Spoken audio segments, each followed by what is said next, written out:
What up, YouTube? This is Don, and I'm back with another video. Today, day 7 of the journey, man. So if you hear it, like and subscribe. I told y'all we're not stopping until we hit 30 days straight.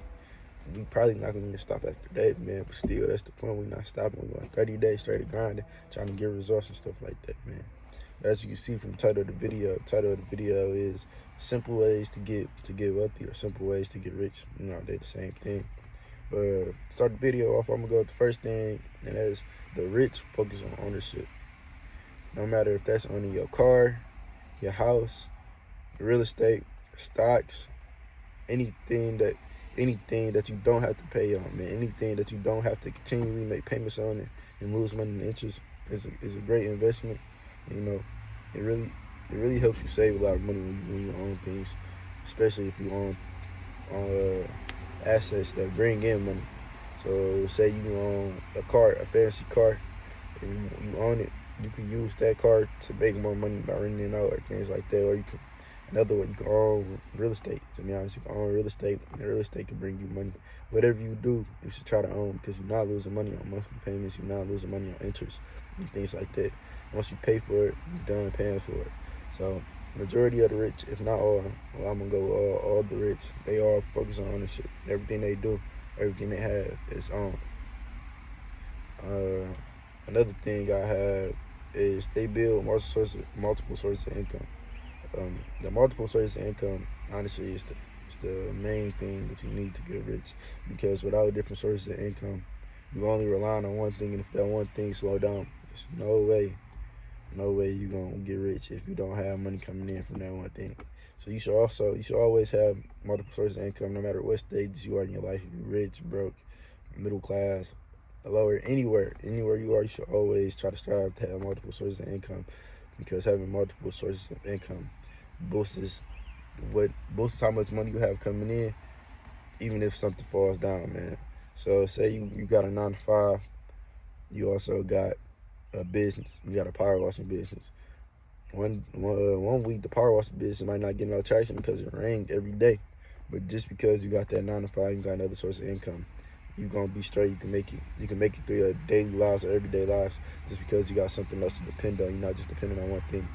Majority of the rich have over 7 sources of income.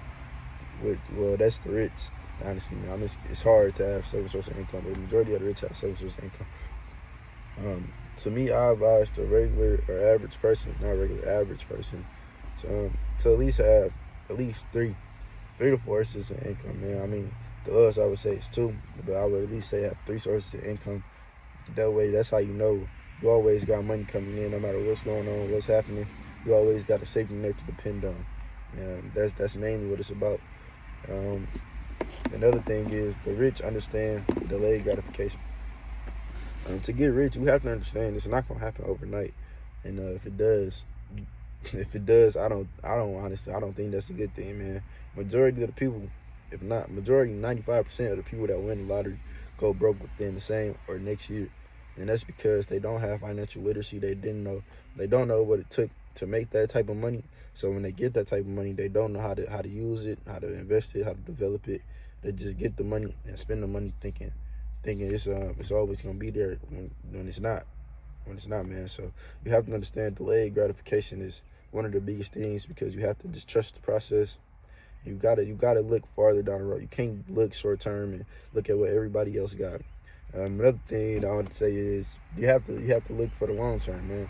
You can't play the short term game. The short term game, people gonna come and go, things gonna come and go. Eventually, man, long term, when you go down the road, that's when everything starts to play out, when we really see the progress that you made, man. Short term progress isn't good, for the reasons I just explained.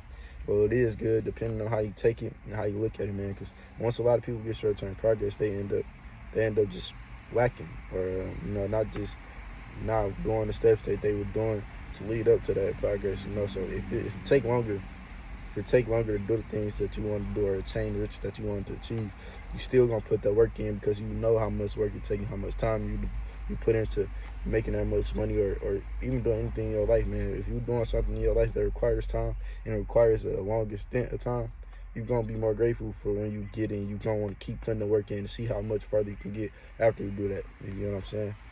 So another important thing actually is another important thing is they separate from looking rich and being rich. I would say 95% of this world are not financially stable because they worry about looking rich. I can't tell you how many friends of mine I have that all they want to do is buy clothes, spend money on clothes, and chains and watches and stuff. And then once they get that type of stuff, they got to ask you for money because they don't have enough money left over to live. That's rich people don't do that, man. Rich people, if you rich, man, you don't care about dressing rich or looking rich unless you going out somewhere super fancy, man. Rich people, they wear everyday clothes. They don't care about that type of stuff, man, because they know what they have and who they are on the inside. People that try to look rich or be something that they not, they have an insecurity on the inside, which makes them want to do that type of stuff to feel validated from the public view. So the rich people, man, they don't try to look rich. They just are rich, if you get what I'm saying, man. And most of the people that try to look rich want to put on that persona because they know that they aren't rich, man. And really, sometimes that's how you really can tell who really. All right, YouTube, I'm back, man. My phone died, my bad, man. But I don't even know what I was talking about, to be honest with y'all. But shoot, I'm gonna leave y'all with one last thing, man. The last thing that I would say to help you become rich, which is people learn financial language early, which can be tax, credit, investing, debt, cash flow, business structures, assets versus liabilities, and so on. When people learn that early, man, they become more financially literate to make better decisions with their money. And you feel me? All those things have to do with different things. So if you learn every single thing that I just said, honestly, it's no way that you won't become financially literate and know what to do with your money and how to spend your money without taking a lot of losses, man. So I mean, the earlier you learn financial literacy, the better off you'll be in the long term run, because you understand that things don't happen overnight, and you understand what debt is and all type of things, man. So yeah, that's all I got for you. I was on the floor earlier when my phone died, feel me? So that done messed up my whole flow, man. Shoot, I'm out, man. I'll get up with y'all boys tomorrow.